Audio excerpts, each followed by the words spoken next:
霸道女总裁亲自压货，小食品满满当当装了20个车皮，结果买家临时出了问题。师傅，我们的货是食品，现在又是夏天，跟站台上最多不能超过1个星期呀。这还用你说？今天晚上要是再联系不上他们，我们立即飞莫斯科。4个人大眼瞪小眼，等到晚上8点，迟迟等不到买家的电话，徐慧珍实在没办法，当下就决定亲自飞一趟莫斯科。陈雪茹的货能多放些时候，但到了这么紧要的关头，他自然是决定陪徐慧珍跑一趟。然而范金友这个时候却想跑出来插一脚。你一直都说这辈子想让徐慧珍败一次，这就是最好的机会。陈雪茹和徐慧珍相爱相杀，如今徐慧珍出了大问题，陈雪茹自然也不会坐视不管。两人收拾好行李准备出发，刚巧在前台接到了电话。买家虽然是找到了，但对方突然坐地起价。不管怎么说，涨价总比全都赔进去强。徐慧珍总算放下心来，拉着陈雪茹就要去喝酒。这么一喝酒才知道，陈雪茹一早就知道食品会出问题，所以自己才选择了轻工业。只是从一开始，他就带着私心没跟徐慧珍说。这回徐慧珍算是输了，一旦时间拖过1个礼拜，他必定会赔得倾家荡产。徐慧珍越想越坐不住，当即还是决定亲自去一趟莫斯科。陈雪茹二话不说陪他一起去，但范金有一心想扳倒徐慧珍，趁着陈雪茹不在，偷偷把电话打给儿子，安排了一场疾病住院的戏码。果然第2天两人刚要出发，陈雪茹就接到了电话。不好了，出事儿了，小军住院了。这雪茹怎么意思啊？她不去了？我估计走不成了。她不去了。徐慧珍没等到陈雪茹出来，自己就钻进车里走了。陈雪茹出来一看，才明白是范金友搞的名堂，但现在已经来不及了，她只能自己先回北京找供货商。等徐慧珍找到合作方的时候，才知道真正的买家已经跑了，当初签订的合同根本就是假的。眼下唯一能减少损失的就是申请车皮计划。范金友找到蔡全吴的时候，蔡全吴已经交付了申请，但范金友为了趁火打劫，自己偷偷跑去搞了破坏。还没等到计划有结果，车上的水果就纷纷开始变质。蔡全吴一边带着人整理，一边到处找价家转手，好不容易降价找到买家，范金友却带着人先去看货，直接把蔡全吴的后路扼杀在摇篮里，之后还躲在一边看热闹，彻底惹怒了蔡全吴。听人劝，吃饱饭啊，别撅了吧唧的。你早听我的，是不是损失小点？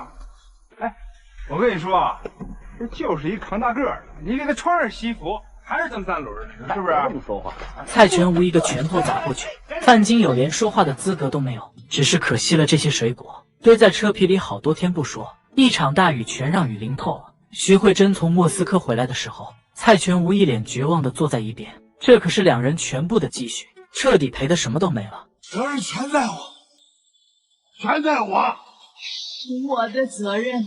这回我彻底输给他了。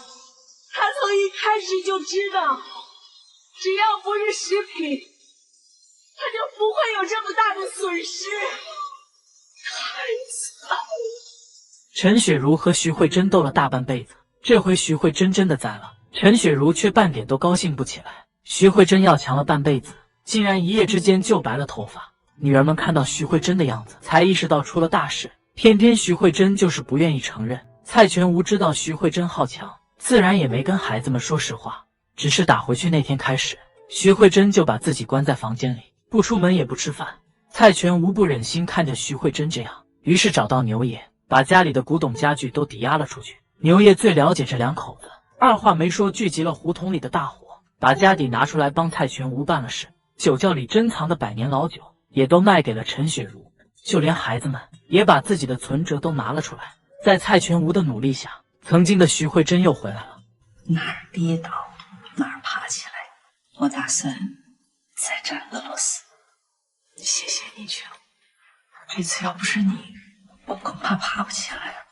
得知老2口压上了家底，女儿们纷纷从各个国家回国，想要贡献自己的一份力量，帮老2口打理好宾馆，确保他们的后方平平安安。只是没想到徐慧珍刚爬起来，就又被陈雪茹2口子摆了一道。弗拉基米尔装车给装错了，175的装你们车上了，300的装我们车上。175的便宜利润高，300的成本高利润小。更何况陈雪茹心里清楚， 300cc 的排量在国内不好卖，于是才和范金友演了这场戏。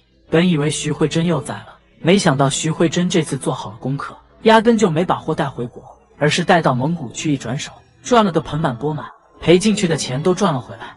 敬礼第一件事就是去找牛爷，把家里抵押的古董都赎了回来。等到徐慧珍回家，家里早就被女儿们恢复了原样。30岁的男人找了个农村姑娘，一家人1万个不愿意，非逼着男人从女友公司辞职。回家告诉你们人，我们家国强不在你们那儿干了。不是他想干不想干的事儿，他跟公司有合同，他不能单方面违约。嘿，不就钱吗？多少钱说，我们家赔你。就您家，不是瞧不起你们，1间半破房，7口人睡觉，您拿什么赔呀？这位哥哥本事没多少，脾气是一点都不小。一听贺小夏说这话，直接就把贺小夏推到一边。贺小夏可不是个善茬，照着屁股就是一脚。李国强听见动静，赶紧冲出来，想拽着贺小夏走，但贺小夏还偏偏不走。你再要不敢说，我今儿替你捅破了。婚姻自主，这是法律规定的，你们家凭什么阻拦？你说什么？这是你说的？我说的。你说我有没有这权利？这一巴掌下去，贺小夏瞬间就和这家人打成一片，管他什么长幼尊卑，谁敢上他就敢打。李国强实在是拉不住，抄起菜刀就架在了脖子上。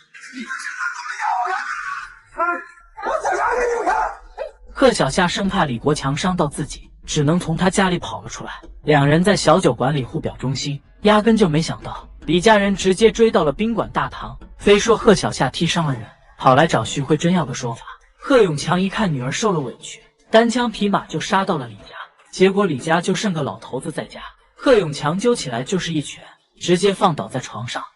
人呢？上宾馆了。我先放过你，要是你也动手了，我回头就找你。贺永强追到宾馆的时候，李家人正在大堂里面闹事。贺永强指着鼻子就骂，李母一看是贺永强，一蹦子就从担架上坐起来。是不是你打我闺女？我没打，你没打，我没打，你没打，我没打，你想找打？我他妈是！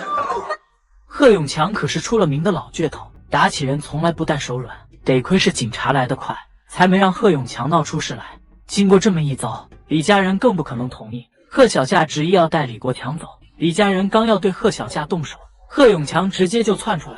虽说他们不敢动贺永强，但嘴上是占尽了便宜。贺永强这暴脾气，拿起板砖就要动手，徐慧珍这才及时赶到。要不说钱是万能的，徐慧珍随随便便说那么几句，李家人竟然就同意了。